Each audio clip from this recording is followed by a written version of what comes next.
Hey guys, it's Lane with Tim's Nation. I'm here today to talk to you a little bit about the DevWatch list I'm playing against DJ today. I know I've been playing DevWatch quite a bit on the channel lately. I'm just getting prepared for a GT coming up. I'm going to the CAG Bash GT in Cincinnati, Ohio in about 2 weeks, and so I'm getting ready for that. I'm taking the DevWatch, I'm taking the DevWatch, and I want to make sure we're all set for that. So once we get past that in a couple weeks, I'll be trying out some other things. Death Guard is still interesting. Custodes are still interesting. Votan's interesting. So there's a lot I can play. But right now it's just going to be DevWatch. So now DevWatch. This is what I kind of tuned in to a couple weeks ago on the channel. I played the DevWatch into Grey Knights, but I think what I was running was I had some of the Outriders in there. I had a big bike brick and that sort of thing. That was fun to try, but I don't think it's making it into my competitive list. So this is the list, basically. I took it to a tournament this past weekend. Did pretty well at that. It was a 32-player RTT in Canton at Battlegrounds board games. After I go through my whole army list here, I will do a little rundown of how that tournament went. So if you want to stay tuned for that, and I can talk you through my games there. But otherwise, we're going to get into the list and talk about it. Again, this is the Devastating Wounds DevWatch. If you're new to the channel and first time seeing one of my army breakdowns, this is a list I cooked up that does a whole lot of devastating wounds and takes advantage of DevWatch's once per game ability to reroll all hits and all wounds into 2 different targets, which means that I have a turn where I put out a lot of damage. So let's take a look at the list and talk about how it performs, and then we'll talk a little bit about the tournament this past weekend. All right, this is my DevWatch. We are doing the Black Spear Task Force, doing the DevWatch detachment. So DevWatch, they have both a moment because they're Space Marines, but then I also get 3 mission tactics. The mission tactics allow me to do, basically give me the ability to up my damage in 3 different ways throughout the game. I promise I'm going to actually look at it this time, guys. I'm going to use the actual names of these different abilities, the mission tactics. But basically, in my command phase, I can choose to activate one of the 3 mission tactics. Each one can only be used once per game. So, and then it'll last from my one command phase to my next command phase. So, the first one is Führer Tactics. This gives my entire army sustained hits in shooting and fighting. The next is Malleus Tactics. This gives my entire army lethal hits, shooting and fighting. And the third one is Pergatus Tactics. This means every time my army makes a hit roll, 6s to hit become precision. So again, I can pop each one of those once per game, and the Führer Tactics really comes into play in this list, the sustained one, and we'll talk about that a little more in a minute. So the list we have, starting off, we've got 3 characters. We have a captain. The captain has the Tome of Ectoclades. The Tome of Ectoclades enhancement has to be on a captain or a watchmaster, and they have to be on the table when that thing is used, when that enhancement is used. Once per game, I can use the enhancement, and I choose 2 targets. So 1 Oath Moment target and then a second target. And according to the wording of the enhancement, I reroll all hits and all wounds into both targets. So that means that for 1 turn, I can put out a lot of damage. Now, in the past, I've gotten tired of my opponents making saves on whatever kind of guns I'm putting into them. So I chose to build a list with around 100 shots that have the devastating wound ability on them. That means I'm just going to be rolling and fishing for 6s. In my games, what I typically do is when I pop off the Tome of Ectoclades, I also pop off Sustained, so that I'm just getting a ton of shots and then re-rolling those wounds to just fish for those 6s for the dev wounds. Really gives me the ability to put a lot of damage through. On average dice, I can get somewhere between 35 and 40 devastating wounds in that one big turn. So, yeah, the captain today will be joining a Company Hero squad. This is the only difference from the tournament I ran this past weekend. The Company Heroes I didn't take. Instead, I took another 3-man Eradicator squad. But the Company Heroes, I came in, had a couple close calls this past weekend where I almost lost my captain and wasn't able to pop the Tome of Ectoclades. So we got to make sure he survives, and this is probably the best way to do it. Company Heroes, it's a weird little unit. 4 guys. One of them is a company champion. That just means he basically punches like a captain. And He has a power sword, it's a mastercrafted power sword, 6 attacks to hit on 2, strength 5, AP2. Coupling him with a captain who has the same damage output, 6 attacks hitting on 2, strength 5, AP2. And the captain once per game can throw 3 extra attacks on there. So meaning this unit has 15 attacks on that one big turn where they have strength hitting on 2, strength 6, or strength 5, AP2, 2 damage. Plus there are 3 other guys in the unit. One of them has a big old heavy bolter. There's a guy with a mastercrafted bolter, and then there's a guy with a banner. The banner just gives them an extra OC, so they are all OC2. And each of those guys, for some reason, gets 5 attacks as well. Just bare hands, you know, strength 4, AP0, 1 damage. But that means with the captain and all the other guys, and when the captain pops up his bonus attacks, this whole unit gets 30 attacks. Just means late game, these guys can step out and swing and pick up some small chaff units or scraggling survivors or finish off some units. So they do have some punch, and they also keep that captain safe because their special ability is -1 to wound when they're being led by a character. And for some reason, each of these guys has 4 wounds. They're only T4 Space Marines with their 3-up armor, but they are 4 wounds apiece. And there are so many things in the game that are 3 damage or D3 damage that the 4 wounds really adds some durability stacked on top of the fact that they're -1 to wound. And with the captain there, I can pop off Armor of Contempt for free. So that is the captain along with the company heroes. 2 other characters. We do have the biologist, the Apothecary Biologist. He has the enhancement Beacon and Jealous. All this does is gives his unit Deep Strike and lets them rapid ingress for free. He will be joining a 6-man Eradicator brick. So a 6-man Eradicator squad will be deep striking, and depending on the situation, I might rapid ingress them for free as well. And thirdly, we have the Cust Assassin. Because she's great, guys. She's so great. She's so awesome. I totally forgot this past weekend of the tournament to use her ability to increase an opponent's battle tactic strat by 1 CP after they use it. Totally forgot about it. Still did all right, though. But yeah, her other abilities that she picks up at the end of every... you can pick her up at the end of your opponent's turn, so you can bring her back down to your turn, just making her a super scoring ability. And she's lone op, so you can't shoot her unless you're within 12 inches.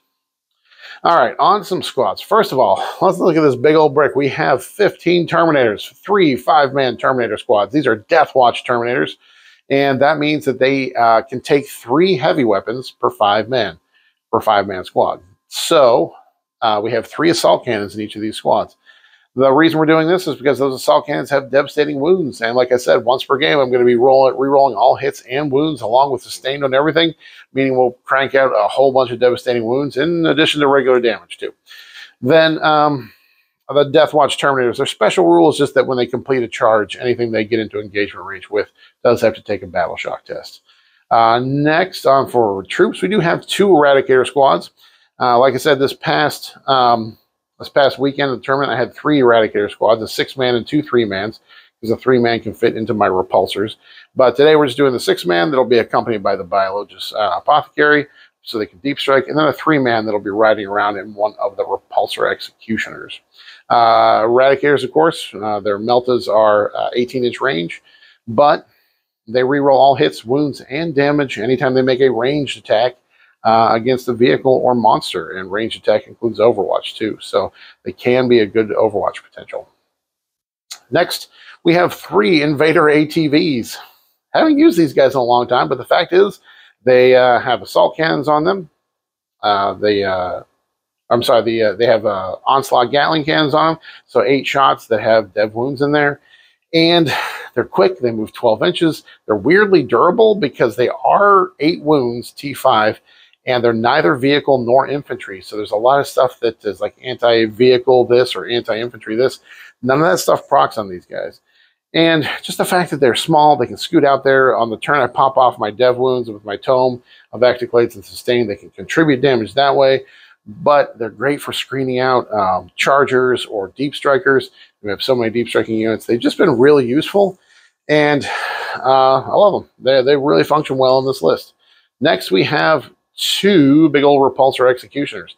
These guys just have a ton of small shots, small anti-infantry shots, and then they also have the big heavy laser destroyer on there that is 2 shots, strength 16, I believe, 14 or 16, I always forget, AP4, D6 plus 4 damage. Special rule for these guys is when they target a unit that is below half strength, they get +1 to hit with that big heavy laser destroyer. Altogether, they each have almost 40 shots, though, with all sorts of like twin-linked heavy bolters and defensive arrays and stubbers and all that sort of thing. So they can chew through infantry pretty well. And again, when we do the Tome of Eradicators, reroll all hits and wounds, it really starts to add up with these guys. Then, finally, the moment you've been waiting for, your favorite of mine, the Inquisitorial Henchmen. The Inquisitorial Henchmen, superstars to the Imperium because they're the cheapest unit that we can take with Space Marines at 40 points. Again, oddly a little bit durable because they are 2 wounds apiece, but you know they'll be thrown into reserve and they might walk on the table and score a point here or there. Or if I'm playing against the Deep Strike armor, I may put them on the table and just have them block out Deep Strikes a little bit. That is the list. So like I said, the big plan, the big selling point of this list, its raison d'etre, is that once per game, I can pop off Sustained. At the same time as I pick 2 targets that I reroll all hits and wounds into. That means that I can really kill some of the most unkillable things in the game. Like I said, there's around 100 devastating wound shots in this list. That means that on that big turn I pop off, I can do somewhere in the neighborhood of 35 to 40 devastating wounds. They're all 1 damage, and so that means people don't get their armor saves, they don't get their invuln saves. Any kind of damage reduction that halves damage or reduces damage by 1 doesn't apply when it's just 1 damage to begin with. The only thing that kind of stops is feel no pains, of course. And only feel no pains that are general, not the ones that are specific to mortals, because as we know from the balanced data slate, that all these devastating wounds don't count as mortals. If it seems like I'm putting all my eggs in one basket, there's only 1 turn where things really hit off well.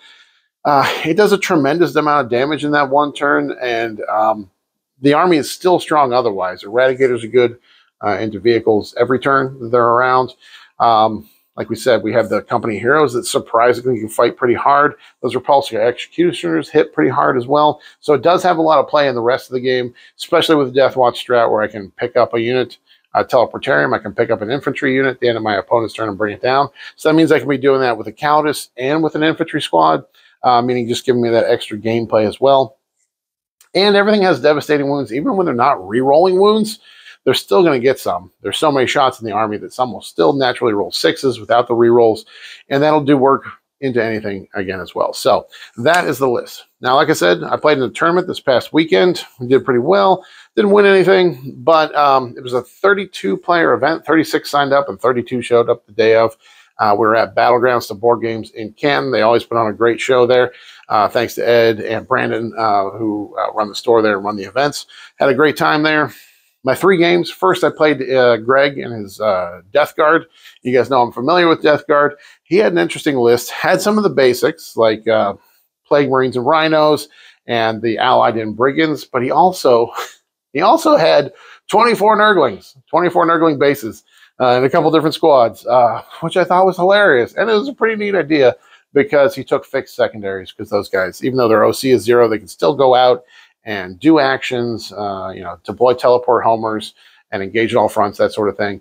So it was an interesting gameplay because they also blocked movement by just being up in the middle of the table and being annoying. So it was fun to play against. And I really admire Greg because the first thing he said when we got up to play is like, hey, I'm trying this new list out. I just want you to tell me if it's no fun to play against. And I really appreciate his sportsmanship there and the fact that his concern is he wanted to make sure we had a game that was fun for both opponents. So I really appreciate that. I did win that one. DevWatch did pretty well. We had scored a nice even 100 on that one. So second game, played Josh Minnick. Josh has been on the channel once or twice before. An amazing opponent, an amazing player, probably one of the best, in my opinion, one of the best players we have in Cleveland here. And had a great game with him. He was also bringing Death Guard. He had 3 bricks of Plague Marines and Rhinos. He had 3 War Dog Brigands. And then he had Typhus, and then he had a couple of those, the Sorcerers and Terminator armor, the ones that can pop off with 1 big attack once per game. And a great game with Josh. That's the game where I almost lost my captain before he could pop off Tome of Eradicators, which has convinced me to take the company heroes in today's list, and probably what I'll take to the GT next week. really great game. Josh beat me by 8 points, so a very close, tight game. Had a lot of fun there. And then the third game I played against Sam and his Space Wolves. Again, a really good game. Scored 94 on that one, so a 94-point win. Another good showing for the DevWatch there. Overall, out of all 32 players, I finished 6th place, so not bad. They paid out prize support to the top 5 places, so just missed the prize support. But still, I was very happy with the performance of the DevWatch, especially an 8-point loss to Josh is not a win in the tournament, but it's a win in my book, so I felt pretty good about that. All right, guys, follow me over to the battle report to check out and see how this list does today against DJ. And, like I said, follow me over. We'll see how it goes. All right, have a good one.